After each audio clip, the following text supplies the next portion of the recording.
Hello, my name's Lee Healy and I'm the Managing Director of Income Max, the entitlement expert. We help people to make sense of and understand the benefits and tax credit system. Today we're going to tell you lots about the benefits and tax credits that are available. Disability Living Allowance is a disability benefit for people under 65 when they first claim. Now, Disability Living Allowance is basically broken down into two components, care and mobility.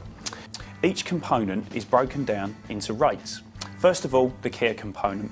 The care component has three rates, low, middle and high. The mobility component has two rates, low and high.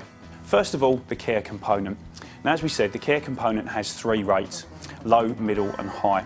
The low rate, you'd normally qualify for the low rate if you need some kind of help with cooking a main meal or preparing a main meal, or alternatively, if you've got kind of health problems and disabilities that affect you and you need a kind of small amount of help with that each day. So that might be things like getting out of bed, getting dressed, so on and so forth.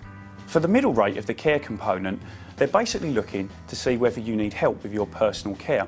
Now, this includes things like washing and bathing, getting in and out of the bath, getting dressed. It can also look at whether you need supervision to avoid danger. So that's things like falls, seizures, those kind of things. For the middle rate, the government will be looking at whether you need help during the day or during the night. Now, the high rate has similar rules to the middle rate, apart from it's looking to see whether you actually need this kind of help both during the day and during the night. So basically, just to summarise, the care component is broken down into low, middle and high rates. Now, the mobility component is slightly different. For the mobility, it has low and high rates, so two rates. The low rate mobility component is basically looking to see whether you need guidance and supervision when outdoors. Now, this kind of applies to people with perhaps if you've got visual impairment, perhaps you've got hearing impairment, perhaps you have seizures or falls. So it's actually looking at the help you need and the support you need when outdoors from another person. The high rate mobility component is a little bit different. It's more concentrated on kind of physical walking problems. So for example, perhaps you're completely unable to walk. Perhaps you're what's called virtually unable to walk, which is where they're kind of looking at how far you can walk, the distance you can walk, and how you actually walk and whether you feel pain and discomfort. Also, if you obviously have, perhaps you're an amputee or you was born without legs, that's a qualifying criteria for the high rate. There's also a special rule for the high rate mobility, looking at basically what they call severe mental impairment.